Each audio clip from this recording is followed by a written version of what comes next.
ধন্যবাদ। আসসালামু আলাইকুম। ধন্যবাদ। আসসালামু আলাইকুম। আপনার থেকে 100 টাকা নিয়েছিলাম। হ্যাঁ। আর 100 টাকা আছে? না, 200 টাকা আছে। 200 টাকা দিলে হবে। 100 টাকা করে খরচ হয়ে যাবে।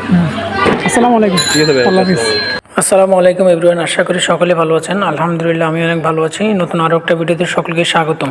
সময় এখন 2:45, যাচ্ছি এখান মোড়ে। ওখান থেকে তেলপুরায় প্রতিদিনের মতন ইনশাল্লাহ স্টার্ট করব। লাস্ট অনেকদিন ধরেই সকালে বেরো হচ্ছে না, কারণ সকালে রোদ বেশি থাকে আর কিছু কাজও থাকে, যেমন ভিডিওগুলো আপলোড দেওয়া লাগে, এডিট করতে হয়, সব কিছু মিলে ওইভাবে আসলে সকালে বের হতে পারে না। অনেকদিন ধরে আপনারা সকালের ভিডিওগুলো দেখতেছেন না। আসলে ভিডিওগুলো আপলোড দিতে একটু সময় লাগে, তো ওই জন্য সকালে বের হতে পারি না।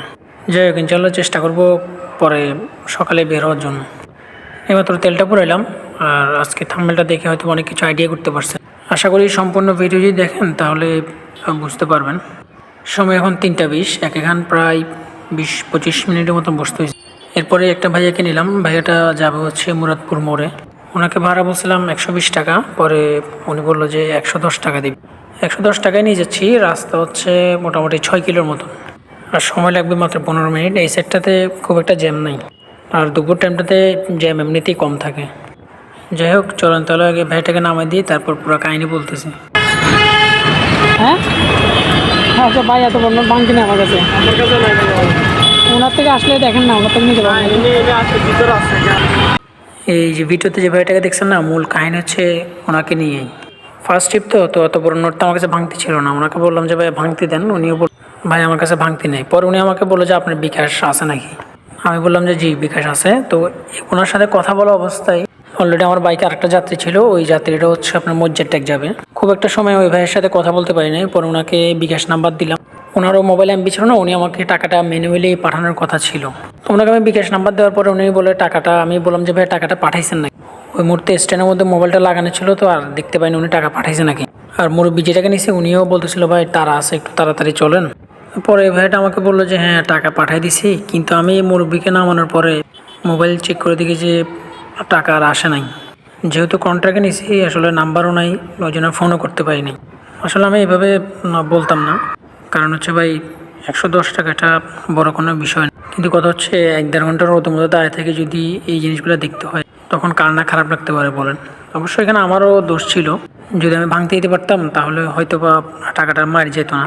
আমি আসলে কখনো কাউকে এভাবে করে কথা বলি, আর আমার সাথে 2.5-3 বছরে কখনো এমনটা হয়ও নাই। যাই হোক, এই মুরব্বীকে নামা দিয়ে চলেন তাহলে। না না, ভাঙতি নেই। ধন্যবাদ। আসসালামু আলাইকুম।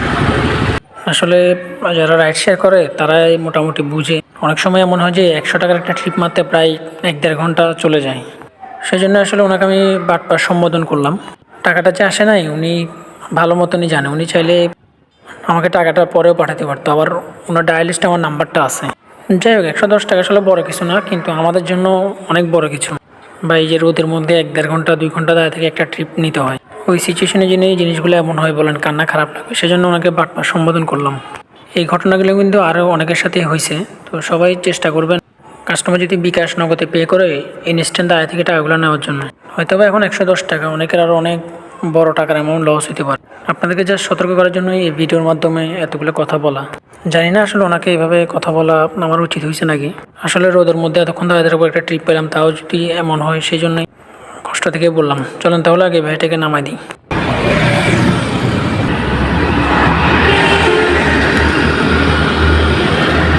ধন্যবাদ। আসসালামু আলাইকুম।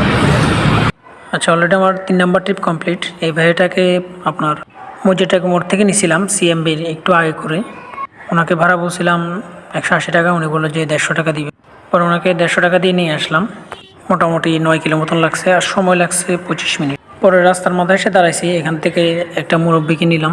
উনি যাবে হচ্ছে অলঙ্কার মোড়ে। আমি ওনাকে ভাড়া বলছিলাম 170 টাকা। উনি বললো যে 150 টাকা দিবে, কারণ এখানে যে পরিমাণ রাইডার ছিল। পরে শেষমেশ 140 টাকায় ওনাকে নিয়ে যাচ্ছি। এর জন্য গাড়ি চালাতে হবে মোটামুটি 12 কিলো। সময় দেখাচ্ছে 25 মিনিটের মতো লাগবে। এখন দেখি, বাট আরও বেশি সময় লাগবে, কারণ ফ্লাইওভার উঠতেই জ্যাম। দেখি আসলে 12 কিলো হিসাবে কিন্তু বলতে লস। অ্যাটলিস্ট 60-70 টাকা হইলে মোটামুটি পোষাইতো। বহদ্দার মোড়ে সেই জ্যাম ট্যাম ঠেলে তারপর আসতে হয়েছে। এসব ট্রিপ আসলে ঢাকায় দিয়ে মজা, কারণ ঢাকায় 12 কিলো হলে মোটামুটি 200 টাকা, 220 টাকা বা 250 টাকা এমনটা পাওয়া যেত।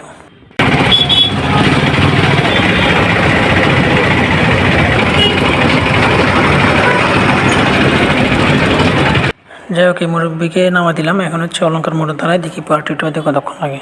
আচ্ছা, সময় এখন 6টা 5। আগে যে মুরব্বীকে নামাইছিলাম প্রায় 5টা 10-এ নিয়েছি, মোটামুটি 45 মিনিট লাগছে। অলঙ্কার মোড়ে 4-5 মিনিট বসার পরে একটা ভাই আস, এই ভাইটা যাবে হচ্ছে আপনার ফেরিবোট মোড়ে, ওখান থেকে আবার ব্যাক করবে 5-10 মিনিট সময় লাগবে বললো। উনি আসবে হচ্ছে ওখান থেকে বিডিআর মাঠে। তো ওনাকে আমি ভাড়া বলছিলাম 300 টাকা, উনি বললো যে 250 টাকা দিবে। তো আপ ডাউনে মোটামুটি 18 কিলো মতন, আর সময় হয়তো বা 1 ঘন্টা বা 1.5 ঘন্টা এরকম লাগতে পারে।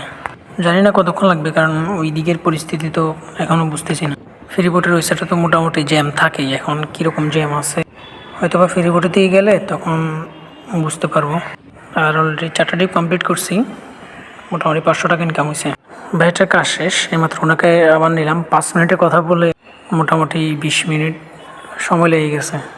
যাই উনি বললো যে ভাই আপনি টেনশন নিয়ে না, আপনাকে ইনশাল্লাহ পোষাই দিব না। আর এদিকে মারাত্মক জ্যাম ছিল, দেখি ভাইটাকে নামাই দিই।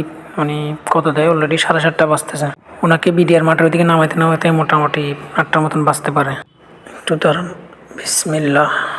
এদিকে তো ভাই অসম্ভব জ্যাম, মোটামুটি 30-35 মিনিট অলরেডি রাস্তায় শেষ। এরপরেই ঘুরে টুরে ক্যান্টনমেন্টের ভিতর দিয়ে ঢুকে গেলাম। মাশাআল্লাহ, এত সুন্দর রাস্তা, পুরো একদম ঢাকা ক্যান্টনমেন্টের মতন।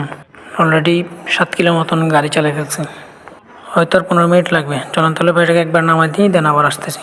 এদিক দিয়ে সোজা? হ্যাঁ, এদিক দিয়ে সোজা গেলে সরাই বাড়ার জন্য আটা থেকে 100 টাকা নিয়েছিলাম। হ্যাঁ। আর 100 টাকা আছে? না, 200 টাকা আছে। 200 টাকা দিলে হবে। 100 টাকা করে খরচ হয়ে যাবে। ঠিক আছে, হবে তো? ঠিক আছে, থ্যাংক ইউ। আসসালামু আলাইকুম। ঠিক আছে ভাই, আল্লাহ হাফিজ। আমি ওই আপনারে ভাইটাকে মাত্র নামাই দিলাম। ভাই অসম্ভব জ্যাম ছিল আজকে এদিকে। অলরেডি 8টা 15 বাজতেছে, মনে হয় না ট্রিপ দিতে পারবো, কারণ এই জ্যামের মধ্যে আর ট্রিপ দেওয়ার কোনো ইচ্ছেও নেই। তো এখন যাচ্ছি বাসার দিকে। আর ওই ভাইটা যে আমি বাটপার সম্বোধন করলাম, এই জন্য আমি সরি, কারণ আসলে অনেক রোদের মধ্যে দাঁড়িয়ে থেকে কষ্ট করে ভাড়াগুলো নিতে হয়তো, ওই জন্য কষ্ট লাগলো। মানে চাইলে কিন্তু আমাকে টাকাটা পরে দিতে পারতো। যাই হোক, হয়তো বা আমার রিজিকে ওই টাকাটা ছিল না। তো এখন যাচ্ছে হচ্ছে বাসার দিকে। আজকে মোটামুটি গাড়ি চালাইছি প্রায় 53 কিলোর মতন। দুপুর হচ্ছে 150 টাকা তেল ঢুকাইছিলাম, আর আজকে রাস্তায় ছিলাম মোটামুটি 5 ঘন্টার মতন। আর ইনকাম হচ্ছে 900 টাকা, আর ওই 100 টাকা বাদ দিলে হয়তো 800 টাকার মতন ইনকাম হয়েছে আল্লাহর মতে। তো এই ছিল আজকে ভিডিওটা কেমন লাগছে অবশ্যই কমেন্ট বক্সে জানাবেন। ভিডিওটা যদি ভালো লাগে তো অবশ্যই লাইক করেন, সাবস্ক্রাইব করে দিবেন। দেখা হবে ইনশাআল্লাহ নতুন কোনো ভিডিওতে। ওই পর্যন্ত সকলে ভালো থাকবেন, সুস্থ থাকবেন। আসসালামু আলাইকুম।